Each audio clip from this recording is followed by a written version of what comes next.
Today I want to talk about a certain topic, a topic that I know a lot of times we overlook based on the fact that nobody wants to talk about it, because when it comes to this topic, we are all sensitive about it. And then talking about it is revealing Christ. How do you reveal Christ? Because I know a lot of time we try to reveal Christ in your business, in your workspace, in everything that you do, reveal Christ. But how do you really reveal Christ? So one of the things that is at the top of my head is the fact that a lot of times we scare people, and when it comes to fear, fear does not last.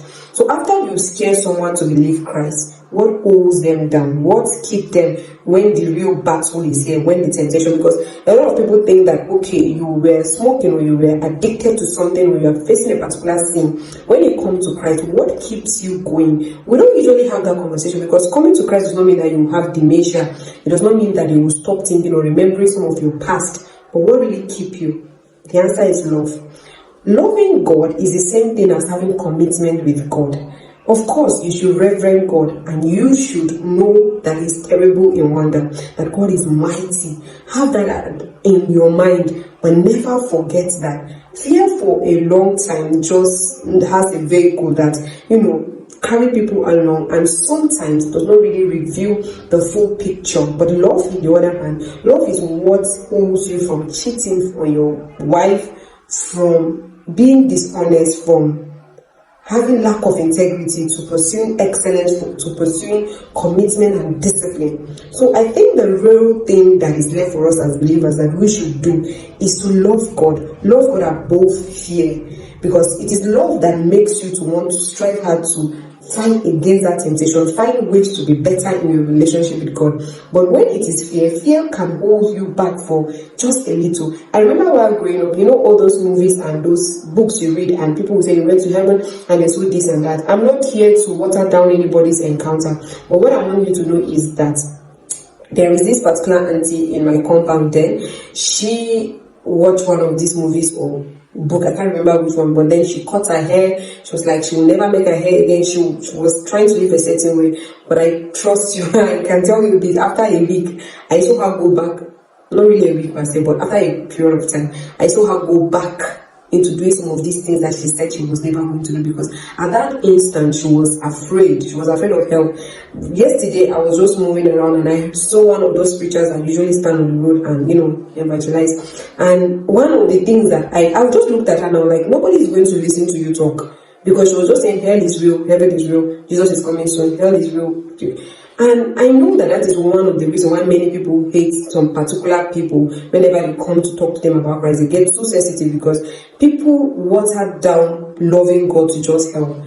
See, hell should never be in the picture. Have a relationship with God. Forget hell. Know that Zoe, the life of Christ, is in you. Enjoy being in love with Jesus. Enjoy the intimacy of being in Christ, first of all. Because heaven is a place where you go to continue communicating, communion with God. It's not just a place where you get a reward for afraid of God. It's a place where you go. He said it's your home. You go there and continue being in a relationship with God. So it starts from here. This intimacy starts from earth. And it cannot be followed by fear. I think I listened to a message by Apostle Joshua Selma, and he said something. He said, fear is what Goliath used to fight the Israelites. He understood that when he feared, when he sent fear kind of hold you back, and then you are defeated in your mind. So when the real attack comes, you don't have the power to fight back, because already you are defeated in your mind. And that is what it is. When you are already afraid to understand the relationship, or understand your relationship with Christ, understand how you should be better, understand that it is okay for you to have crisis, and then come to God, seek for solution through His word and through His ministers. You get, instead of being afraid. A lot of people are afraid of asking questions, because they're like, oh, I don't want to offend. But when you don't answer those questions, how will you have a better relationship with Christ? So this is me reminding you that love is what should come first, not fear. Love for God first. Love is the only thing that can separate you from sin. Love is the only thing that can make you look away from sin and say, I'm never going back this way again. Love is the only way. Love. Christ had love, and that is, Christ has love, and that is the love that led Him to die for us. It was love that killed Jesus. It was love. Anybody, love is the only thing that can kill, because love. So it's love that you should have understanding that the apostle, the Paul, Peter, all of them, they had love, so much love for Christ that they were willing to die. They were not afraid, because when fear comes, people run. When you are with God because of fear, you could excuse yourself when there is real temptation.